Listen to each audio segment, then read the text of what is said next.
Freshman year was probably one of the most difficult years of my life. I like to party, stay up late, play video games, hang out with people, do everything but go to class. Granted, those actions got me on academic probation my first semester. So now I'm on academic probation after my first semester of college. And you know, in college, there's a lot of different people there that have different experiences. A lot of students was talking about some of the things they did. I remember some students said they went to Italy for a year to find themselves, or went camping and did all these other things, like they went to find themselves. And I said, maybe that's what I need to do. I need to find myself, because this college, it ain't working for me. I got bad grades, I'm not liking it, it's long, the professors talk a long time and everything else. So I convinced myself, I'm already on academic probation. When I go home for break, I'm telling mother, I just need to find myself. So I go home and tell mother, I explain to her, I'm not doing so well, my grades aren't good, I need to find myself. She looked at me and said, you got two options. You either find yourself a job or you find yourself back in school.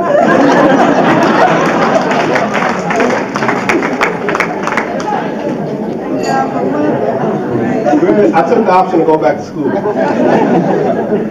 Now my mother, she's a tough lady. She raised three kids as a single mother at home, which was very difficult. And she kept me under the thumb all the time. I think I've been beaten every major department store in New York City. Macy's, Bloomingdale's. But she had high expectations for me. My mother was 19 when she had me, and she had to drop out of college to have me, so I knew how much she sacrificed in order for me to do well.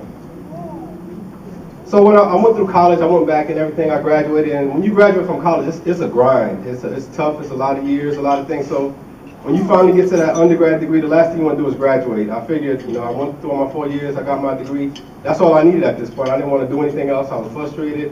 I didn't know what I was going to do next. I didn't have a job. I was deciding if I wanted to go to grad school or not. But at that May, I was like, you know what, I'm done. I'm going to get my degree. So my buddies were going on a trip. I figured, this is a good idea. I'll go on a trip. I need to, get a mental break and get away. So being that I was scared of my mother, I knew this was going to be a tough conversation. So I had to work up a little confidence, and I always tell myself, I look at me, I say, you're a grown man. You don't have to listen to her no more. You don't live there. You're not under her roof anymore. You've been gone for 4 years. You can do what you want to do. If you don't want to go to graduation, then granted, you're not going to graduation. Pump myself up, hit myself on the chest. I picked up the phone, told my mother, I got my degree. I don't feel like walking through the ceremony. I don't want to go through graduation and everything else. I hear silence on the other end of the phone. And then she says, I don't know what they teach at that college, but it's not effective because I don't know what you learned last week, but that's the dumbest thing I've ever heard. She said, your aunt and I already got a new dress. We're going to be up there for graduation.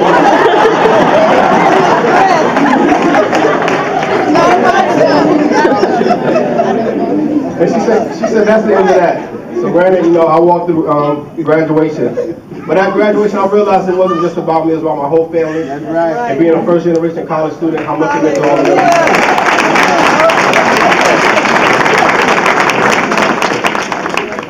Now I'm going to give you some sound advice. Your first year of college is going to be a difficult transition. Because nobody's going to be there to wake you up. You don't have to get up if you don't want to. A lot of times they don't take attendance in class, so you don't have to go. So you really have to be mature and disciplined. One of the things I will say, I always tell I work with student athletes all the time, and I tell their parents, ask me what's the number one thing I tell them leave the video games at home.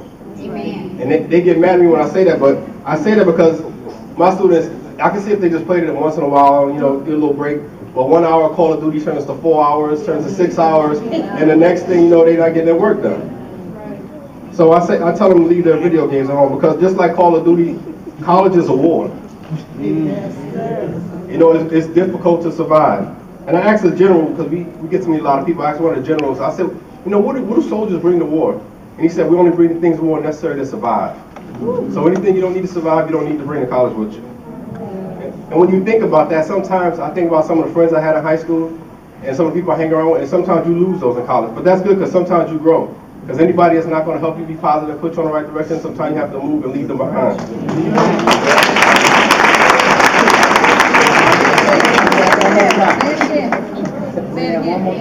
Sometimes you have to, leave those people behind that, not positive, and take you in the right direction, because that becomes dead weight, and in college you don't have room for dead weight. And also think about, sometimes I had a high school girlfriend, and sometimes you got to leave them behind too, because you go to college, you meet new people, and you have different experiences. Yes.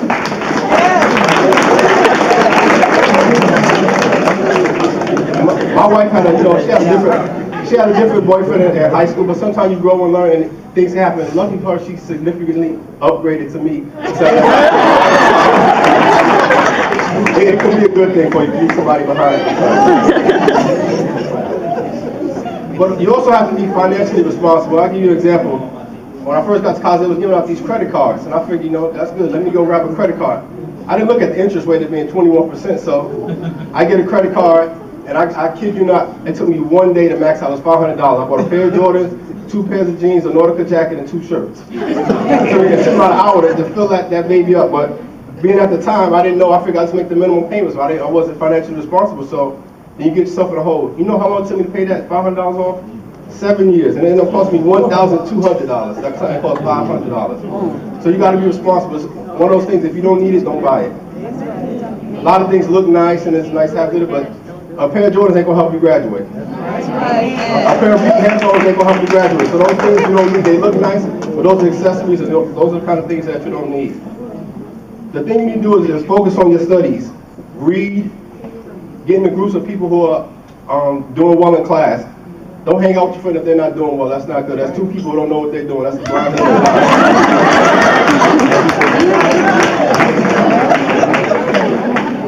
meet with your professors. I had a geology class, and I didn't know nothing about geology. It was rocks. It was like sedimentary rocks, everything. It was just rocks. We got a quiz. I failed the first quiz. We had a test. I failed the first test. After I failed that first test, I went to office hours every single week. And a lot of professors, they like just hang out in office hours. So I went to office hours every week. We had another test, I failed that test. We had another quiz, I failed. I just couldn't get the rocks together. So finally, I got a C on the last test, and the woman gave me a C in the class. And I don't think it was because I earned it. I think she just got tired of sick of seeing me in the office hours every time. But I was determined I'd take that class with the rocks again. So you have to be resilient. Partying is not important in college. I mean, my freshman year I didn't miss a party, but partying, it seems funny, but it's not that important really, because it just becomes a distant memory. So those students with good GPAs, they don't go to a lot of parties. Anything or anybody not helping you graduate, you don't need. I'll repeat that. Anything or anybody that's not helping you graduate, you don't need.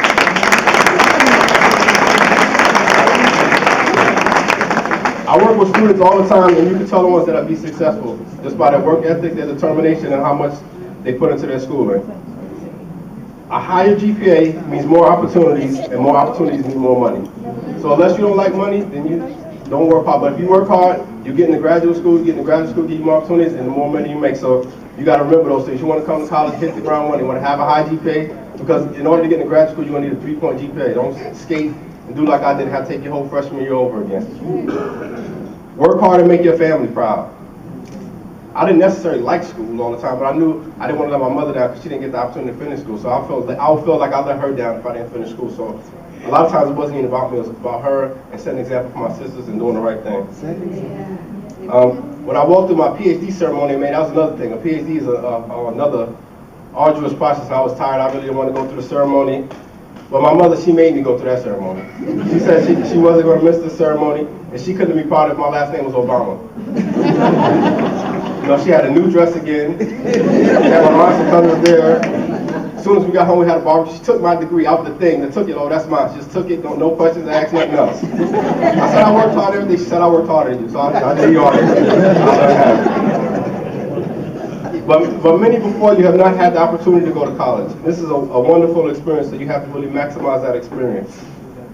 And I want a quote I always use about myself, because growing up in Harlem, things are tough, and I always say, well, I had it harder than somebody else. And no, that really doesn't matter, because a quote I use from Proverbs is, success isn't how far you got, but the distance you traveled to get from where you started.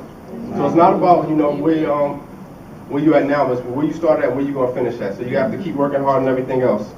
And I'll just leave you with the last words is, work hard, good luck, and you can accomplish anything you want.